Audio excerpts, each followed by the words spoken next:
Things that happened that were pretty exciting, I thought, during the process of during the show, especially one of the paintings that I selected for an award, and it got me thinking about theoretical stuff, and it was kind of funny that I was listening to the song at the same time. And so it's going to deal with the theme of absence and presence, based around some of the deconstructionist thought of Derrida and experiencing pain while during the University of Memphis art exhibit. So this is a little bit about that philosophical approach, but also experiencing the work, going through the process and thinking about these things. And Clay, if I mess up on anything technically, I'm just going to go Clay. Okay, that's fine. I will do that a lot. So I'm going to read through some of this. So my talks are usually a mix of me reading through things and then going off the thing, and then sometimes rambling on about a painting if I have on the screen that I excessively like a lot. So it'll be, I'll be somewhere in the middle of those two things. So remembering the idea of Dasein, just not Dasein, the idea of the being alive when experiencing artwork from the idea proposed by Heidegger, the German philosopher. This leads to quality regarding presence or nounness, which is essential to determining quality. So one of the things in the juring process that I try to do is really make sure that I'm aware of what I'm doing when I'm juring it, especially with first seeing the work in image form and then seeing the work in person when I look at it. And one of the things, because you're aware that you're making critical decisions in doing this, is I tend to go back to Hume a lot on taste, that juring is criticism, and that criticism is selection, but more importantly, comparative selection or comparative criticism, which means usually the way in which we decide quality things is we take a previous standard, we do a point of comparison, we go from there from our reaction to it at that space and that time, but also to what has followed historically before and what surrounds us in the context of the culture we're living in. And those are things that I try to think about. But these two ideas or stances for this juring led me to a more important issue of balancing the idea of presence and absence, which is something I talked with some of you guys today when we did our studio visits. Were absolutely fantastic. So I tried not to get too deep into it because I was going to talk about an hour about this today. But it's something that I've been thinking about a lot, not just in painting, but in sculpture, but specifically for this talk. It'll move around a lot around painting and the history of painting.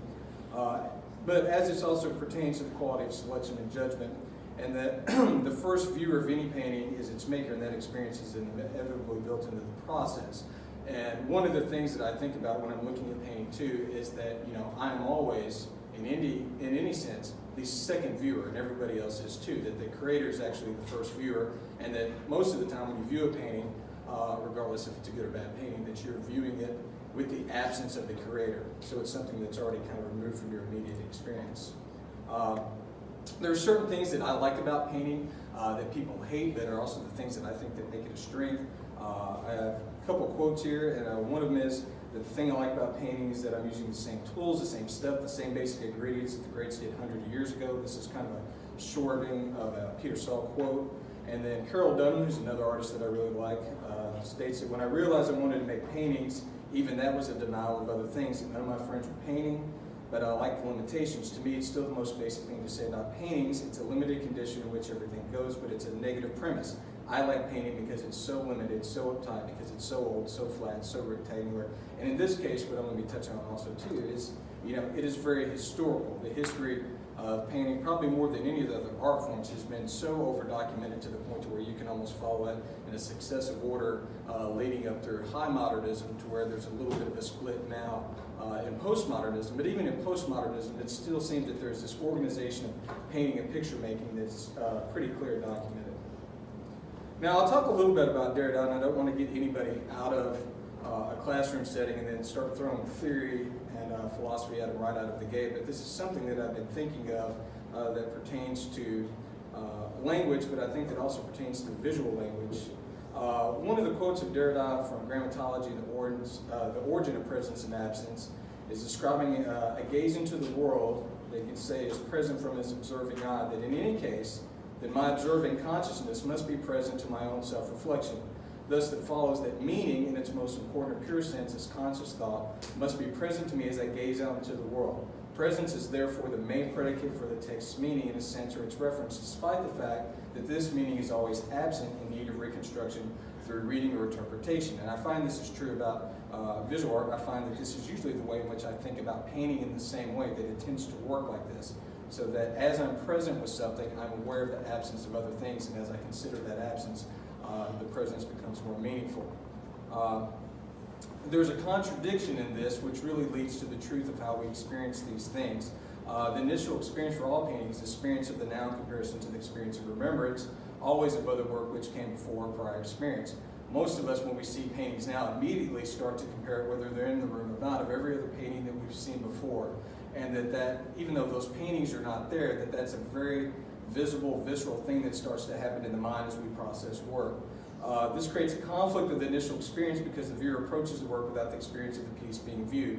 Also, the comparison of previous viewing experience exists in the time not of that moment, so the judgment is deduced from experience both absent and present, which means when we view other paintings that somehow charge into our memory when we're seeing a work that evokes something historically, what we're doing is we're not just remembering the work, but we're remembering the work in the context of how we remembered it at that time, which means our memory is not a present thing. Often it's covered in nostalgia or some other kind of human quality which is a little bit dated or removed from this whole process. So even in a reflection of something as a point of comparison exists in a past state or a past kind of experience. The experience of nowness in its true strength lies in the connection of the moments coexisting, the present and past, the then and now and then, and the present and absent. Great painting has the ability to create multiple levels of presence, escaping standard limitations of the neutral world, or the natural world, excuse me.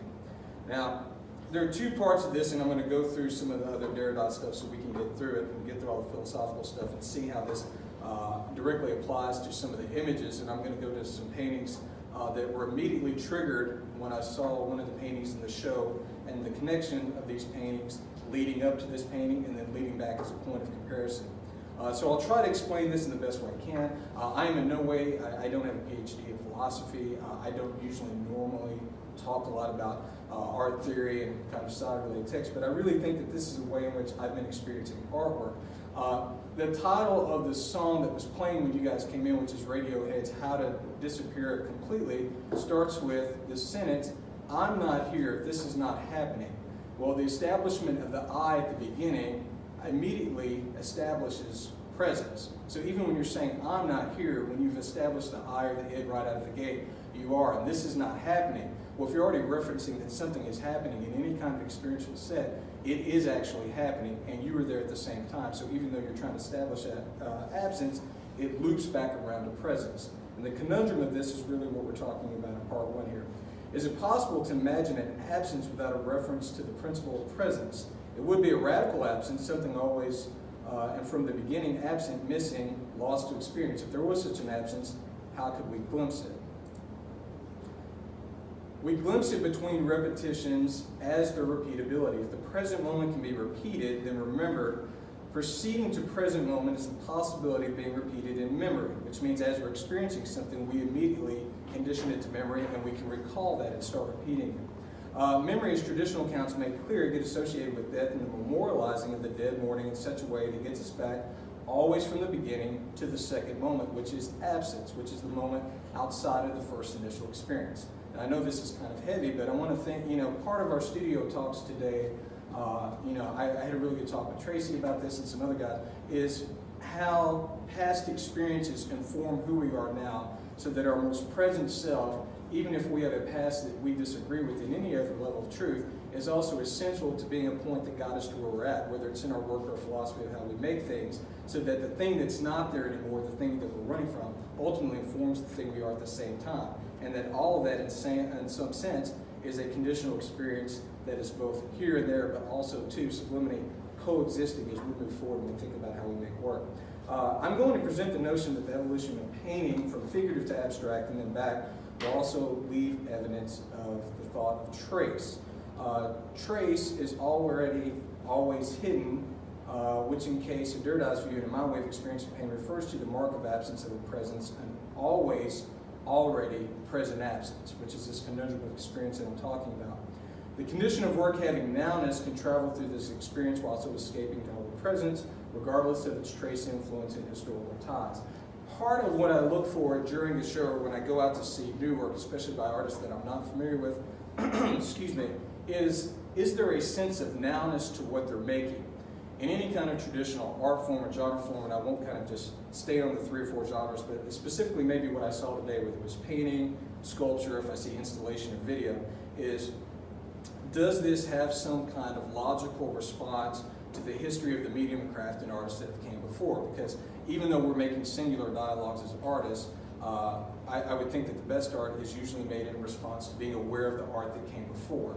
And hopefully that's the case. And I use the word responsibility, it just means you're responding to the things that pre-existed. But that in doing that, with a sense of nowness, that you're also referring to the time that you're living in and making work right now. And if you're ignoring that and you're stuck in a kind of place where influence and reference is the only thing that dominates, and there is no connection to right now or thinking of the nowness of the time in which you live, the work will ultimately kind of stop at a point of just, fandom, referential kind of art. And it kind of, no matter how good the craft is, it just will always kind of stay in that place. Okay, so I'm going to start with this painting, and I'm going to explain how I experienced it, and I'm going to try to use it in a way, or talk about it in a way that I experienced it the first time when I was 17 or 18 years old. Was seeing an image of this, not the actual painting, but connected to how I saw it later on. This is Fragonard's Birth of Venus, and I want to consider the idea that fabric represents fresh flesh that is free from the form of the figure that can formally escape to other regions of the composition. I saw an image of this painting, not having many paintings to refer this image to, when I was 17, at a distance. At a distance, I couldn't make out anything that was in the painting because of the looseness and fluidity of how Fragonard paints. Even in a still image, it was a poster image from across the room, I was really attracted or excited by this image that seemed to be sliding and slipping around of just color and form, but nothing that I could instantaneously recognize when I saw it. It wasn't until I moved closer to it that the optical mixing started to happen and that the image actually started to come into some kind of concrete form. And when it did that, I was instantly disappointed. And it wasn't that I don't like half-nude, flowing Birth of Venus on clouds floating around in a beautiful kind of like French idealist way of a story and sexuality, but it was the fact that I was more attracted to the color and the freeness of the form when I first experienced it from a distance than I was the representation when I got up close. I was instantly aware of the representation that had been absent when I moved up, and I was instantly disappointed of the absence of the abstraction when the representation took over. So that these two dualities of experience both happened at the same time, although I had no idea what was going on. But the absence and presence of the viewing distance as it changed the way I experienced and how I remembered it. And every Fragonard painting that is loosely in this thing kind of works for me that way now. If I go into a room and I see a Fragonard, I instantly want to experience it from 30 feet away and then from 3 feet away. One of the other things I did too when I first saw Cezanne, this is without me really knowing much about Cezanne, this is Still Life with Apples and Oranges from 1900, was the fact that I always thought that Cezanne's still lifes worked like nude paintings. There was always some kind of fruit loosely based around, and I was very attracted to the paint and the fabric, and it felt like that the fabric around the fruit in the Cezanne had been pulled off the fruit, unveiling this very, very naked, raw, vulnerable fruit. And it wasn't until later on that I found out that Cezanne was always very uncomfortable with nudes, and he used to substitute fruit in there, and that most of his still lifes with apples and other forms are really him trying to get comfortable with painting or dealing with the nude figuration. One of my favorite paintings that is a painting of little known kind of praise is Nana by Lovis Corinth. This is in the St. Louis Art Museum. And I was always struck by how much the background of this represented or looked like the Cezanne that I just showed. Lovis Corinth obviously has no problem depicting or painting the nude, but he uses the same physicality and the paucity of the paint and the other additional color in here to really bulk up and build the form. And then in this, I was struck again by not only how the composition of the painting really pinches and plays off the edge, creating a kind of natural tension of how it sits in, but also too how the fabric seems to fall off the figure as another layer of skin and not just a fabric that's there for support. In most of these paintings that deal with nudes, I never really understand exactly what the fabric is there for. It seems like maybe it's a comfortability thing for the model in some cases, but I always think, because I'm going to get to this point where I talk about what oil paint is actually meant for, that it feels like this is just another layer of skin that's coming off, but a layer that's not bound to the body, which means it has a freeness of form that's able to explore and move around the composition in a freedom that the figure can't because it's bound to the anatomy of the person. I want to skip from there to a very different kind of take on this thing. This is Matisse's Woman with a Hat All on Canvas from 1905, and although this is not a nude, you can see in the coloration that there is a search and scumbling with the application of a faux palette on here that takes it for the first time beyond reality. And this is the point of modernism where we start getting past the idea of representation and really, really start moving towards abstract instincts. You can say that this started as early as Mayonnaise Olympia, much earlier, and I talk about that painting a lot, but for some of the palette things that where I'm going to end up, I'm going to skip it and really start around Matisse and kind of move up and work back. This is another one. This is the Green Line portrait of Madame Matisse here, and you can see that a lot of the decision makings in this painting are really based around an instinct or an appetite to deal with abstraction and color, and then they start to have very little to do with the things subjectively that they're depicting. As this switch starts to happen, you're going to know as we work up, or you're going to notice that the figuration starts to become more absent and the abstraction starts to become more present. But as the abstraction starts to become more present, you can't fully escape the influence or the absence of the figuration that it came from. The history or the trace that we're looking for that I talked about, that conundrum, still kind of exists and moves along with it. Now, of course, this is the Demoiselle d'Avignon from 1907. In this, there's no real interest in color. This is Picasso's painting of females from a brothel. But what really starts to happen is that I don't think anybody takes these as serious nudes. I never did. This painting, when it was first shown in 1907 to a close circle of Picasso's friends, which was later then turned around and not revealed to the public until I think around 1914, was called the first painting exorcism. Part of Picasso's influence at the time was Iberian sculpture, which was at the Louvre, which he became fascinated with, but also, too, his experiences with brothels when he was first brought into Paris, France. A lot of people don't know this about Picasso, who's constantly accused of being misogynist later on in his work, that he was also a child prodigy, and he went to an academy very early on, around the age of 13 or 12, and as kind of a fun little prank, the older art students at the academy took the 13-year-old Picasso to a brothel all the time. So you can imagine that this painting is not only a formal exploration of his influence of Cézanne and Iberian sculpture, but also, too, he is exercising probably some deeply repressed sexual trauma that a 13-year-old should not have to deal with. Anybody that reads about Picasso, the history of this is there. So I always thought that this comes out in this painting a lot too, that this exorcism is not just for the public and for painting, but this is also something that was very important for Picasso himself. Now, this is one of the most underappreciated nudes that comes out of this period. This is Sonia Delaney's Yellow Nude from 1908. It is very faux influence, but if we look at all the other kind of parts of the painting which make it very exciting, there is an extreme flatness to the background of the painting outside of the palette that lends to a P&D kind of motif that we see in the 70s, but also a completely flattening out of the space to where the figure outside of the pillow portion over here really cannot sit in the space. This is one of what I think the most earlier advances to like a flat painting or a flatter abstraction that's really going on with a highlight, a faux palette there. We'll go to this one. I want to skip up just a little bit, and there's other pieces here, but I want to stop with kind of what I think are three of the last kind of really good pure European nudes before the art capital shifts from Europe to Paris. And these are the mirror, the nude green, and the leaves bust, nude green, leaves, and bust, and the nude and black armchair along canvas. The series of three paintings that were just recently exhibited together for the first time in 30 years by Picasso in 1932 of his love of Marie Therese. And in each one of these paintings, we're dealing with figurative abstraction, but also semi-abstraction too, to where the form of the figure is distorted with the background arrangement in a way in which the abstraction or representation of the figure is both in flux with the background, and they simultaneously change position of representation.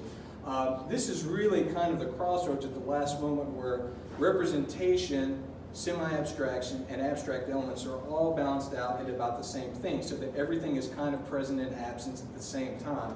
And of course, this is going to change when we get to American art. I'll start here with Rothko in 1951. This is entitled Green, Red, and Orange.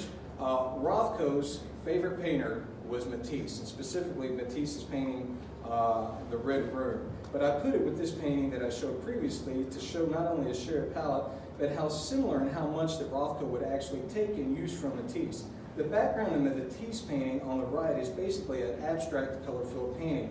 You have a soft kind of patch of paint over here of quinacridone floating over an orange with the green on the other side, especially with the green line that comes down the face with other warm tones on the side. Like I said, this started to be less about representation and figuration and more to abstraction. Of course, the Americans then fully take it the same way.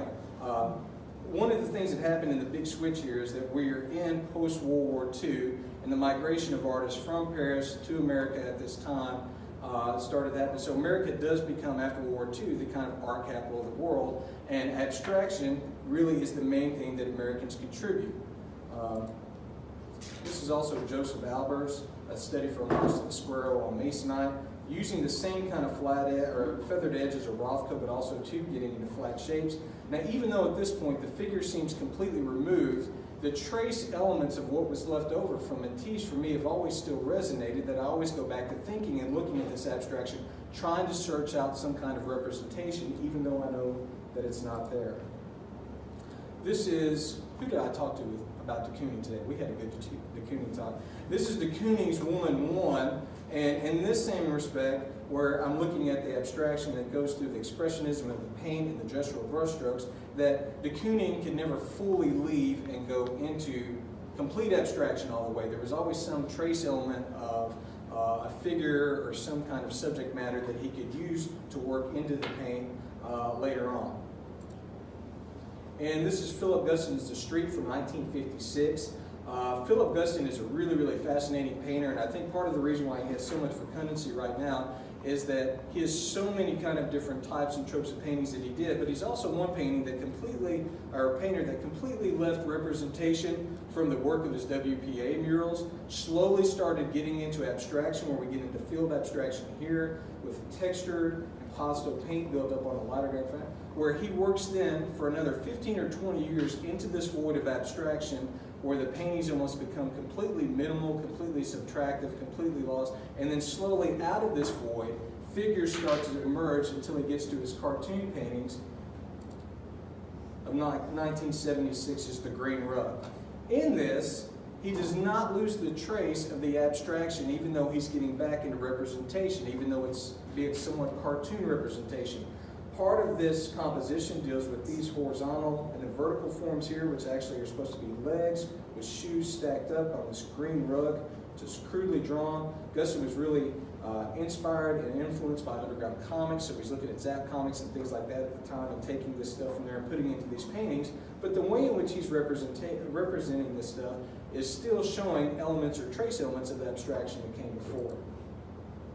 I'll show another abstract expressionist painting. This is Clifford Still's 1950D, oil on canvas. In this painting too, even though we're dealing with field abstraction, some of the texture and impasto, heavy layered areas that we see in both the Matisse's green line and also in the Guston, where there's no representation here, it still feels like shapes that exist in this are very figurative in nature. This figure right here, which exists in a planar field that is having both cool and warm reactions with a different kind of surrounding colors, still feels very figurative, like you're looking at a crowd in a place that you can't quite realize. At the same time this is going on in England, a little bit later on, we have Francis Bacon making work that is really straddling the line between the two parts. There's a specific trio of green paintings from 1960 that I think are a perfect balance of dealing with this kind of notion of absence and presence. This is the walking figure and man with raised arm, both on oil and canvas from 1960. In this, you still get the kind of zip painting that you would get in a Barnett Newman, with the field painting that you would get from a Rothko, with this slab of pink paint and figuration that slowly emerges to become a thick figure out of a flat ground which can't support it.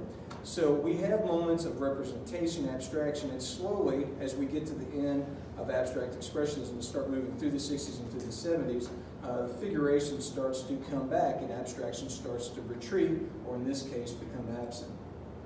This is the Head of a Boy from 1960. All these paintings were done in the same year, and what I like about them, which is different than some Bacon's, is that there are areas of completely smooth, flat, applied paint with soft feather edges where you're getting these very low vibrations of color difference, but with a figure emerging out of them in a very thick kind of impasto way. All of this is very informed by what's going on in the world around him. So Bacon is not ignorant to the fact that abstract expression is happening. He's not ignorant to from 1907 to 1930, the work of Picasso. But he is interested in bringing the figure back while still having a relationship with abstraction that happened before. Now, I will skip up. This is always good to go to Wayne Thiebaud right after you look at a really serious, heavy Bacon painting. This is High Pile, oil on canvas from 1969. Subjectively, outside of what's going on in the paint, the idea of the figure with coming out of abstraction exists in several different ways. Part of what I like about this painting is that although we recognize this as a tie pile, we're also looking at it in a sense too that this is just basically a stripe painting that deals with abstraction. These elements or these ties are laid over each other, and the patterning that happens here is a whole mixture and array of warm and cool colors that we see both from faux palettes to more traditional kind of natural palettes here. When you see the ties and the forms that they're done here, they're all very kind of like limp and loose and phallic in nature, but stacked up in a way too to where the one thing that you become aware of is that the figure, even though it's being suggested here through the clothing, is completely absent. So we have the presence of some kind of apparel clothing that would suggest a figure, but the figure is not emerged yet. I'm going to skip up here. This is Alice Neal's self-portrait from 1980. We have now moved all the way through completely eliminating the figure, going through abstraction to slowly bringing the figure back, to getting to this Alice Neal self-portrait from 1980, which is a very popular painting. But in this, there are several elements that we saw all in the paintings that we saw before around the start of the 1900s. There's a slight kind of scumbling and coloration that existed in the Matisse painting with the green line. There are several things that existed in the Thibaut with the loose kind of drawing with just pure paint. There's the same kind of figuration thing that we see both in the Delaunay and the Matisse here. The one thing that comes out of this, and especially in contrast with the Fragonard, is the idea of what is suitable for a nude figure in this case. And now that we're in 1980, you don't have to have this heavenly, mythological kind of goddess, priestess floating on a cloud in this nice way. Alice Neal, and I think this is one of the bravest self-portraits ever done, presents herself as that offering of this thing that can be seen in the same light. And in doing so, it is more, it's not representational, but it is more real.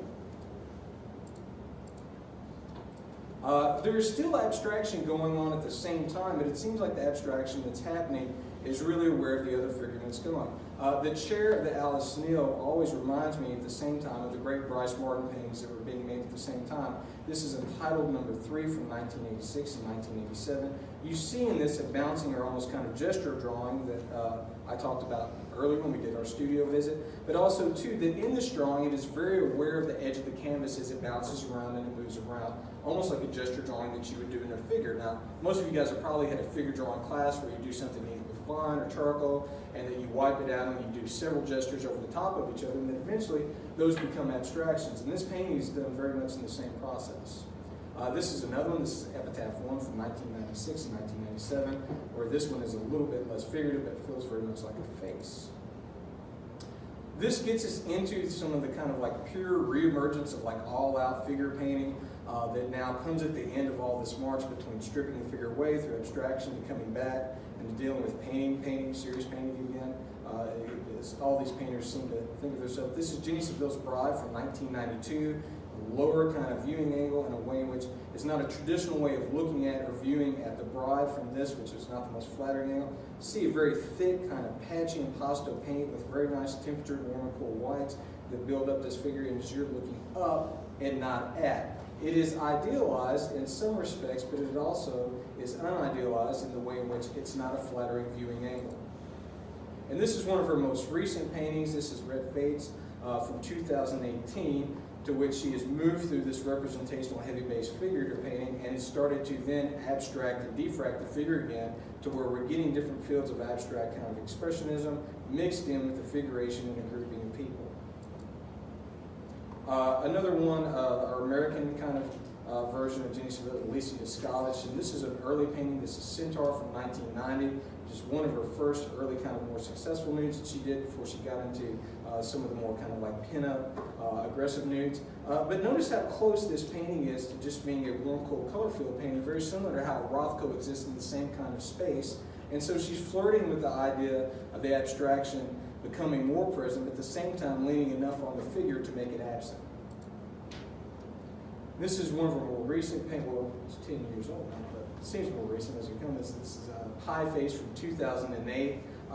Lisa Descovich does most of her work from pictures of pin-ups and like very stereotypical images of women, and then so she's taking highly suggestive, highly sexualized paintings and then kind of exaggerating them, distorting them, so distorting the features to have a kind of like hidden natural abstraction that exists with how she's doing the anatomy. But one of the things that's more interesting too is this excessive amount of impasto and white paint that she puts on here to make it seem a little bit more naughty. But outside of what she's doing subjectively, it just makes it more interesting as a field painting that creates a moment of abstraction that's outside of the natural depiction. And this also gets me to John Kern. We talked about John Kern a little bit today.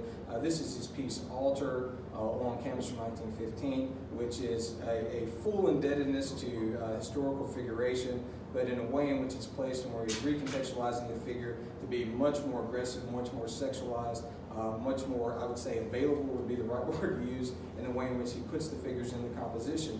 He does, however, use this strong outside contour line, which is very reminiscent to Manet's Olympia that he keeps over. I didn't want to not bring any sculpture in this, but part of thinking about this whole idea of absence and presence made me think of the work of Ken Little, who's a sculptor who did this great little series of bronze in the mid-90s to where you had this outside form of a shell or a thing that could hold this thing, but the thing is not present at all. So there are places and ways to get inside the thing as it's holding its former shell, but the thing that would create that shell, or where the sculpture would drape over, is no longer present in there. This is Doe. This is from 1996.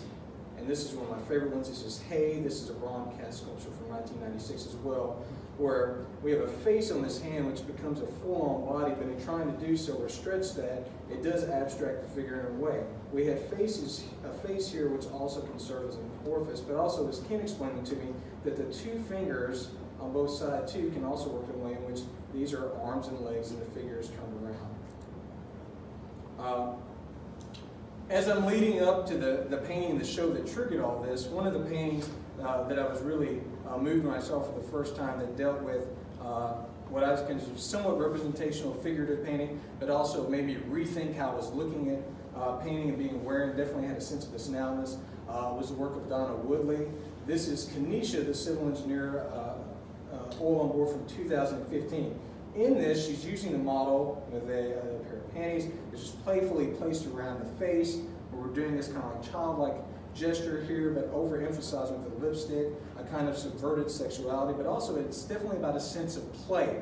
But one of the things when I looked at this painting before I looked to the title, that's something that made me become very aware of, is that my idea, or my male gaze, which I'm not always aware of, looking at the painting and thinking about what it was one thing, and then when I read the title, I completely realized what Donna had done, which means she had taken into an account that a viewer would come up and see this painting and instantly put it in one category or one way of thought, and then when I read the title, I was like, what a smart title, because she's making me think of, I came to the painting with predisposed judgments on what I thought I was seeing before I read the title, and as I saw the title, I had to subtract and back away from it. So outside of being an exciting painting that deals with moments of formal and figurative abstraction and representation between the interplay of the underwear and the portrait, it's also, too, in the now time of the Me Too movement, very telling about how we bring our biases to work when we look at it. This is one that I think is really exciting. This is McKeevy, the environmental scientist, all on board.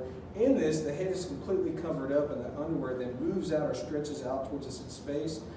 Because when we think of underwear, we automatically think of private spaces, private things, that the sexuality is kind of toned down a little bit here, but we still see a little bit of the red lipstick as this comes out. And it is the same kind of play of words with the title, too, that makes you aware of your biases looking into it. And I did all of this to get to one of my paintings, and I'll kind of talk about where I'm at next. This is my painting from 2016, Baton Rouge Protest, which is kind of in the middle of figuring out how you can have representation and abstraction coexist, but also, too, how you can say something about the human condition with no clear, figured out figure or character existing in the piece where you can point at. So that there are fragments of the figure here. It is referential of being a figure of work with a narrative or something going on. But the completion of the figure is not possible, so that you know these things are happening. They're happening by the hand of man, but the true identity of the doer in this case is being completely removed. And I started thinking about all this painting, or all these paintings, and this idea of absence and presence because of this painting, which was in the show. This is Katrina Forster. She's not here, unfortunately, so it's been about 10 hours making this talk just to get to this. So I hope you enjoy it, but Clay's going to send it to her. This is Yellow Stain Oil on Canvas 2016-2019. This painting does all the things that I previously mentioned leading up to it. The first thing that I noticed when I looked at the painting is that I float between moments of abstraction and representation the whole time that I'm looking at it, and I don't know that I go to one place faster than the other. Because it is underwear and it is on a 20 by 16 surface, it almost appears that the underwear and the piece of the scale could be the same size that they would be in real life. So I found that the relationship of the scale of the underwear that's used and the scale of the piece that it's on has a very nice correlation. But also, too, how the painting is compositionally engaged by touching each one of the sides or edges, which forces the viewer to move through the composition. The painting, or the panties in the painting too, is also stretched in a way to where they're suggestive of other things, vaginal forms, a seductive kind of like paint palette with both a very warm, electric kind of color here with a very kind of tinted out seafoam green that's back. So you have this, but in the middle of this, we hit this color patch right here, which is almost borderlines on pure abstraction representation at the same time. And this is really the crux of what makes this painting so what. When I initially looked at this, the first thing was to do what I did with the Ken Little sculpture, which is complete or try to fill the form mentally. So even though the figure is absent, I kept trying to see this form of the panties in space and put the figure inside of the shape. When I hit this patch, I realized that the underwear is actually turned inside out, which forces me not to go into that form anymore, but then completely back me up and out of the space.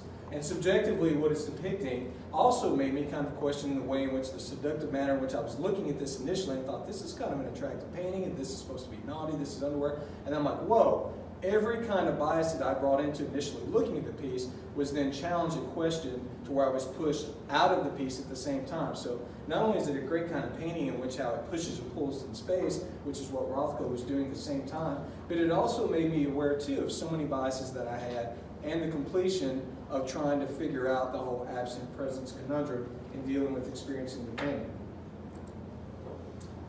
I put this, as I first initially looked at this painting, one of the things I did is I went back at all these paintings that I previously mentioned were all paintings that I thought about immediately after looking at this. When I juried the show, I juried it, I think there were 78 images initially, so I started to go through them, and I spent about 2 hours 3 separate times just going through them and looking at them, making sure that I was doing, giving everything a good go. But every time, this painting stood out of the mix. And every time, not only did I notice something different, but I kept having the experience of the absent present, and I kept trying to figure out which one of those two things I was experiencing more as I saw this. Each time I pulled it back up, it was also channeling all these other paintings at the same time. So it did show influence or responsibility historically to paintings that I'd seen and enjoyed for years, but also too, it was completely its own thing when I looked at it. And it made me think of a way in which not only was it something subjectively that I could recognize, but it was done or manipulated in a way in which I was ultimately aware of its nowness with how it was playing with the idea of how someone would look at this painting and try to complete it.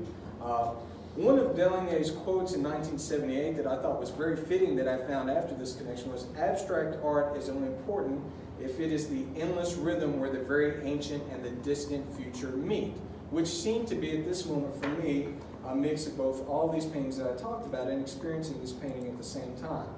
I found that in this painting there were moments of Matisse painting, scumbling, moving around a pure color, saturated color that went from the faux movement all the way up to this painting that I was painting in 2009.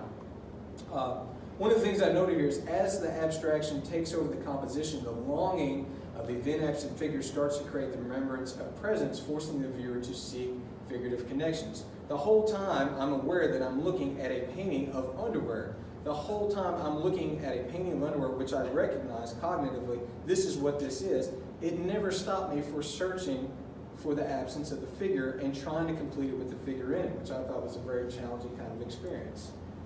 It does deal with fragmentation with how it plays off the sides and moves us through the composition, and is in a direct contrast in another layer of thinking about how this and garments and fabrics in these paintings actually can work as another layer of skin as it moves through. I put here the exaggeration to build the erotic gaze, if this exaggeration is outside of reality, so the truth of it is absent. It is such a Rothko moment right here, and the most uncomfortable part, I think, subjectively to see when you walk up to this painting, that you're looking at a very Mark Rothko moment that happens right there. And it is turned out in a way in which a Rothko can never be this aggressive. If anybody's ever seen a Rothko and walked into a room, the first thing you're aware of is how still these paintings are. But if your eye settles on them for a moment, that they start to move and slowly shift. But it is a very slow kind of experience. This painting formally does a lot of the same things, but I felt that this painting in the process moved very fast initially until I got to the most uncomfortable part, which should immediately throw me back, which it did the first time, but then I was able to settle in at the same time. The speed of the composition whips through each one of the edges, so you're trying to find all the dynamics of the diagonals as it hits the edges. And as you reach this point, which is one of the more crucial points of the color arrangement, because it's different from the outside monochromatic value portion of this existing over this tinted field, that as soon as you hit this, you're thrown out because you realize that this is turned inside out, and it's meant to push you back. You then, once you're comfortable with it, start to settle down in the most uncomfortable moment and enjoy what a beautiful part of color that is. I felt that it moved in a physical way much like the Guston did, that it could both hold its form at the same time yet dissolve into the field that was around it. One of the things that I love about this is this John Overfield quote which said, "Flesh was the reason oil paint was invented," which comes from his catalog, Paint Made Flesh, which is an exhibit at the Frisk back about 8 or 10 years ago. And even though this is not depicting flesh, you're very much aware of flesh the whole time when you're looking at it. In the physicality of it and how it marches through a field, it works very much like the Clifford Steele does. And even though there was no Clifford Steele or purely abstract moment in it, I was aware constantly through viewing the painting of how much abstraction, once my eye was able to let go of the subjectivity of the thing, that actually became present. I like the way in which it interplayed with the cartoon elements to where it almost seems underdrawn at a point, yet perfectly drawn at the same time, which is what happens in the Guston. And I felt color-wise that it did a lot of the same exciting things that the trio of Bacon paintings from the 1960s did, that it teetered between the balance of both and constantly shows elements of trace between the ideas, which means the consideration of the abstraction and figuration coexisting but disappearing depending on how you're experiencing it. I felt compositionally, and I talked about how it bounced off the corners and the edges, that it engaged compositionally in the same way that a Bryce Martin did, and much at the same speed, even though it had much fewer elements. And then it really took me into the Lisa Yuskavich painting, which I had previously seen but not liked as much, but then became a little bit more appreciative of when I saw this painting and thought about how color interaction worked and how soft and subtle that representation and abstraction can change places depending on the mindset of how you look at it. And it definitely made me think of the idea of what Donna's paintings were doing that challenged me so much when we were in Art of the South in 2016. That the conceptual formal trace between the critique of the erotic, sexual, and the bias of the middle gaze historically in art deals with this notion of play versus play thing, which is, are you looking at this thing as an object, as a person, or is this an idea of a person that is in play, that is gaining control of their sexuality, which is the ambiguity of both subjectively what's happening in Donna's, but also, too, it's definitely a critique of how you're looking at it in Katrina's painting. And then for a moment when I forget the subjectiveness of this, and I just let the color kind of move around in the space, that it took me back to the very initial kind of experience of how I thought of the Fragonard, of how the figuration and abstraction can change places and one can become absent and present, both simultaneously, depending on the lights in which you look at it and what time you look at it also. And one of the things that it did then is that this painting became plural, which is something I talk a lot about in the studio visits, that your painting can do one thing or it can do several things and have several conversations, and that in my judging or looking at the work that was submitted for the show, I really try to find things that had a nowness, which is just also kind of a synonym too of finding things that did multiple things when I looked at them. Did they engage me in a way which was historically referential to things that I'd seen before, but also too, did it kind of reference several things that I'd not thought about that were happening right now with responsibility to the past and the history of what I'd looked at so far. And that's it. So I'm sorry, that was a good march there. Are there any questions? I know it was heavy and fast, that's a lot of images, and I didn't stop, but I'm always worried about going over and not under.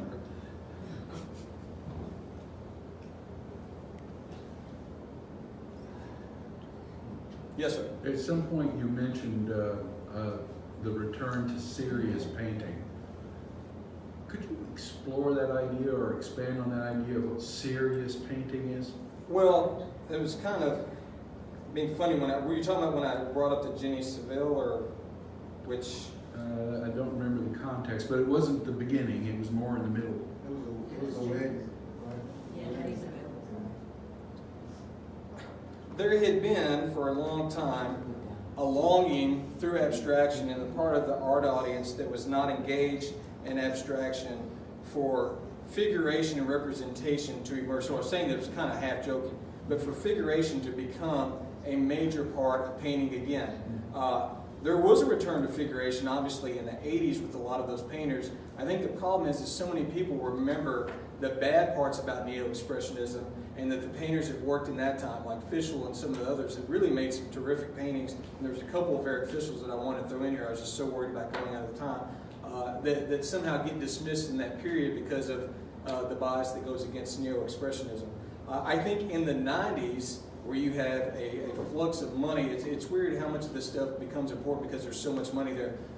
Jenny Saville and the other British painters that were all part of the YBA in the 90s were really big, not only because they were talented, but also too because they had 2 or 3 patrons that were buying their stuff immediately before it was even made. And so this return to figuration and serious painting happened in Britain because there was serious money behind it. And I think as soon as painters that are painting now get to representational figuration or figurative work, that immediately after they do it for a little bit, even if they're quite good or have added a new slant, that somewhere, immediately they figure out, I've got to go somewhere next, because the kind of ground that they're tilling is so historically rich and layered with so many people for hundreds of years, from invention of oil painting with Van Eyck all the way up through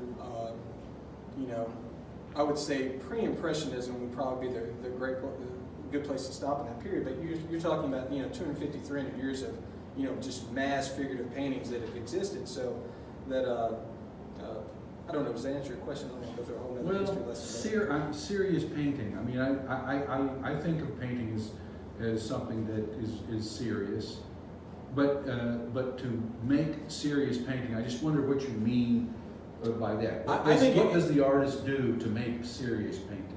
I think in this, part of with the juring of this, and part of what I'm aware of when I make painting is that it's the level of consideration when you're making a painting. There are people that paint well that blindly go into it that aren't considering many things when they do it, and I don't know how serious I would consider it. And usually that work doesn't hold up long term. I think when you're you're aware of the biases that I talked about at the very beginning with the Peter Stahl and the Carol Dunham quote, is that all of painting's limitations historically and all the biases against it are ultimately the things that hold it together. But when you sit down to do it, you better be aware that all that stuff is there. And I think the painters that are serious take that on with a passion, and the painters that aren't kind of ignore that, and they're really just tourists. They're usually not around very long. Or it's very, if that's a good answer. I like tourists. Yeah. Other question? So do you feel that this referentiality that you're talking about a lot through the trace, do you feel that kind of started, that you kind of pay more attention to that because of your sort of engagement with historical paintings as a student? I think it's just a problem with painting because of the limitation thing. Again, there might have been a time, like in Van Eyck's time, where somebody walked up to a Van Eyck and the only thing they had to reference was